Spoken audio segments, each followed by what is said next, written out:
Wonderland. This is my day job. This is what I really do. I don't just appear on TV on Saturday nights looking fabulous. This is the story of how two giants of pop work together behind the scenes. We know each other. I know his good points, he knows my bad points, and that's the way it works. When he wants something to happen, he really knows how to make it happen. To transform these 5 ordinary girls into superstars.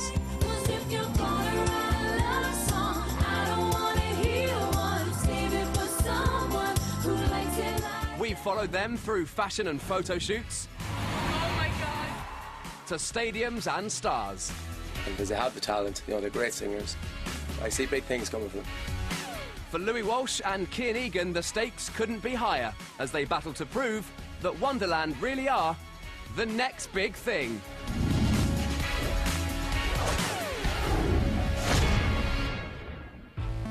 Louis Walsh and Kian Egans' brand new band Wonderland have been in development since 2008. Most people don't realise, you know, the work that goes on behind the scenes just to put a band like this together. I only manage one band, and that's Wonderland. But I will work as hard as I can, and I'll do everything I possibly can to help them be successful. And while the famous managers have been working hard behind the scenes, the 5 girls have spent 2 years getting to grips with the music industry. We're eager and we're anxious to get out there now. We're like in the groove of it all now. Every day is as important as each other. Wow, this is real. This is actually just like starting to happen. It's new people seeing what Wonderland's about, and it's quite scary. We're going out into the big bad world, I suppose. We're still in the bubble, but we're floating along now. In spring 2010, Wonderland faced their first hurdle when they made their stage debut supporting Westlife on a UK arena tour.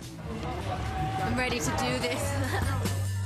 Throughout the summer, Wonderland picked up fans, but still faced a make-or-break performance to convince record company bosses that they were ready to begin their attack on the charts. All the excitement really started off that day when we brought Jason Ali. He's the boss of Mercury Records. He was like, wow, this is amazing. And it was from that day on that everybody started getting really excited. But there was one aspect of the performance that needed some work. I know we've a lot more work to do on the image, but that day we were nearly there. They were like 6 out of 10, but I want 10 out of 10. Now, with the backing of the record company, the Wonderland team are working towards the band's launch, culminating in a high-pressure gig in front of fans and the UK's top showbiz journalists. It's going to be interesting, but I'm quite confident. Managers Louis and Kian will have to perfect the girls' styling. Do you feel like your outfit is as nice as everybody else's? Be completely honest. Pick the first single. It's definitely a great song. Yeah. And it sounds really American. Prepare them for TV appearances. And plan their official photographs. Yeah. Well, let's just close the book on it, literally, and say that that's it. Cool. Decision made, yeah? There's a lot at stake for the X Factor judge and Westlife star. It really is a big deal that this band works for me and for Kian, for professional reasons as well, because everybody thinks, what did they know about girl bands? We know we have to nail it on the first single. The first single has to be a seriously big hit, and that's going to establish this band. Working with them to find the hits is A&R director Paul Adam. I think the pressure is intense because of Louis and Kian. You know, because of their background and their success and how talented the girls are, we have to basically launch with a big hit single. So there's this new song that just come in, Kian, that I'm really excited about. And I love it, to be quite honest. So I'm going to send it over to you later on, and hopefully you can let me know what you think of it. Once Paul has selected a song, the band record the track so that the managers can draw up a short list of candidates for the first single. I have 3 favourite songs at the moment. There's one I particularly like, but then I think the song that Paul and Kian like is probably the best first single because it will go on radio and it will establish the sound of the girl band. As they prepare to launch the band, Louis and Kian are at the record company to meet Paul, Jodie and Ben, who've been working on the project. Today, they need to pick Wonderland's first single release and discuss plans to promote the group. We can have every magazine, every newspaper talking about them, but unless they have great songs, it's all pointless. I mean, the problem is we've got 4 or 5 hits. Is that the problem? It's a good problem. We've got 4 or 5 hits. Well, I just want one first. We have to get them on the radio.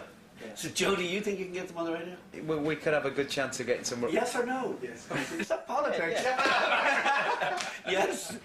Okay, can we get that on camera? Jodie said he can definitely get on the radio. Working with Louis is amazing. He's just one of the most enthusiastic characters in the music industry. When he wants something to happen, he really knows how to make it happen. At the end of the meeting, the team decide that a track called Not a Love Song will be the first release. We got the single that Paul believes in, and I know his reasons for it, because the first single, that's gonna be the sound, and I'm gonna totally go with it. With the single chosen, the record company and the managers can get on with the important business of marketing the band. Over the next few weeks, Wonderland will meet the press, have their official photographs taken, and perform their first headline gig. They're very confident about the choice of single, but choosing a style for the launch is proving trickier. After their performance for the record company bosses a few weeks ago, Louis felt their look was improving, but still not quite right. I didn't want the band to be just like 5 amazing girls in short dresses and high heels. I didn't want that at the start, because I thought, oh, Saturdays are doing that. But now I know we have to have the image right as well. We have to have a sexy-looking girl band. It was important that the girls have individuality, that you can tell one from the other, that, you know, that they're individuals at the end of the day. So it's important that you get to know that, well, Casey is the blonde one, Karina is the girl with the fringe, Sharon is the dark one, Jodie is the one with the beachy hair, you know, Lee is the one with the brown hair. So, you know, it's great to kind of have 5 different looks in a band so people can recognise them. I like the blazer a lot. To sort the style, Kian and the girls have come to the record company offices to meet stylist Ursula Lake. These are the looks I think will work really well for you. I think what's really nice is that they've all got a nice tonality, so they all harmonise really well together, but they're quite individual. You can't really take your time to get it right. It's got to be right straight away, and I think, you know, when we shoot the video and the photo shoot and stuff like that, I think it's got to be right because first impressions last. I like the earthy kind of colours. Yeah, I think that it's kind of soft, but you know, and it's not as somber as being all kind of black, and you've got lots of sort of different textures in there as well. Yeah, a little touchy. And everyone's very comfortable as well. Yeah. So. The image matches the music, I think. That's very key. You hit the nail on the head. You sure do. Hooray! Yeah, We're that's very a relief.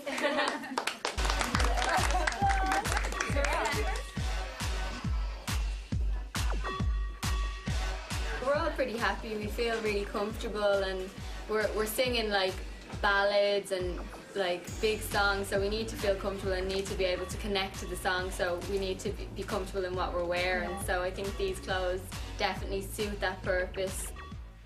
The girls seem happy with this new look, but always with an eye for detail, Kian's not satisfied that Sharon's got the right clothes. Do you feel like your outfit is as nice as everybody else's? And be completely honest. I'm actually kind of quite easy, so like, if you think it's not right, then I can It's not that I don't think it's not right, I just think that everybody else's is quite special. Can you explore another option for 5 minutes and just see if it's there? I want her to feel special. I want her to feel like she's in a really cool outfit, not just an okay outfit. Ursula and Sharon have had a few minutes to rethink the look. Kian checks it out with creative director Tom. I think that's a million times better for sure. Okay. What do you think, Tom? Yeah, that's good. Yeah. You try it with a black blazer. Would you prefer a blazer or not a blazer? Yeah, I have the option. Sharon was the only one that he wasn't sure of to start off with, and we managed to iron that one out, and he's really happy with that outfit now. So yeah, I think, and we've got a few little extra bits and pieces to get them before they're totally perfect. I'm going to get Lee another pair of boots because I'm not in love with the ones she's got, and then I think we're pretty much good to go. I like it with the blazer. I like it with the blazer as well. Yeah. I think blazer's cool. Maybe a smaller size, that one's too big. Okay. Open though, never closed. Yeah, Open, yeah. I think the styling that they've done today is a lot closer than where we want to be. Is it there yet? Maybe not, but it's a lot closer. On the way out of the record company offices, Lee spots a Brit Award and decides to get a bit of practice in, just in case.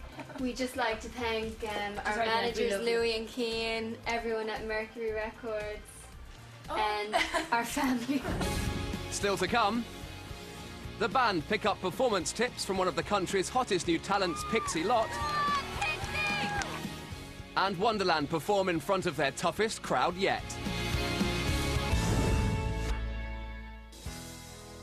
It's September 2010, and Louis Walsh and Kian Egans' new band Wonderland have toured with Westlife, recorded songs, bonded as a unit, and been working on their styling. They're about to launch the band, but despite having two high-profile managers, future success is far from guaranteed. Soon they'll be playing their first headline gig in Dublin, and the next few weeks is about building a media buzz around Wonderland.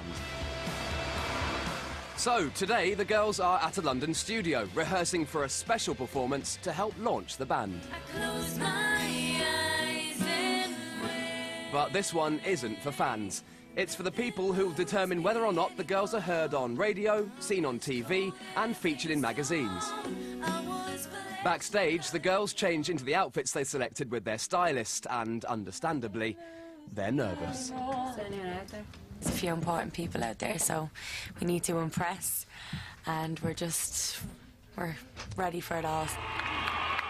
In the summer, Wonderland sang live for arenas full of people, but performing in front of this small audience of industry movers and shakers could be even tougher.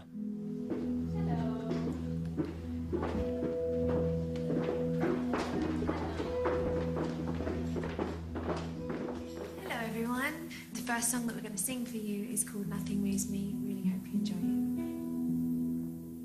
Nothing moves me anymore. I'm as cold as a stone.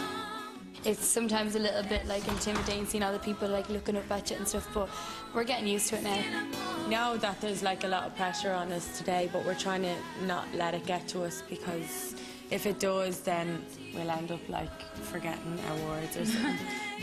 I think we're all going a bit delirious as well, because we were standing in the middle of Nothing Moves Me, and I look at Karina to do my harmony, but I just couldn't do it. She was like just making me laugh, and when I looked at her, I was this close to actually just not being able to sing the part and just bursting into laughter. I don't know what is wrong with me, so I had to keep my eyes closed for the whole performance and just not look at any of the girls.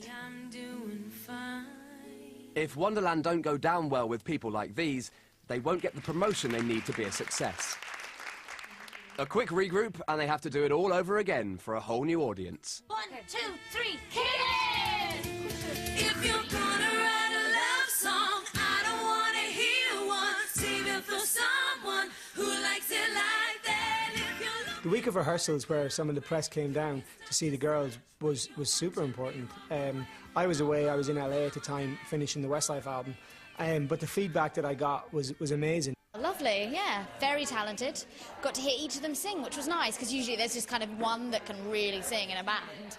And they can all sing, definitely. It's very exciting. And I've never heard Jodie Albert sing before. It was nice not necessarily having Louis and Kian here, because it really made us have to stand on our own 2 feet and just prove that we can do this as a band. It shows we're growing up.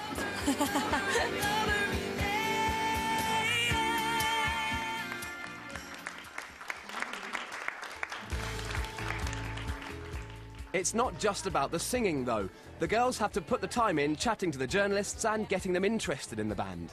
I think the girls realise it's not just about music, it is a business as well. And you have to work really hard. If you want to be successful in any business, you have to work hard, and you have to have the right attitude.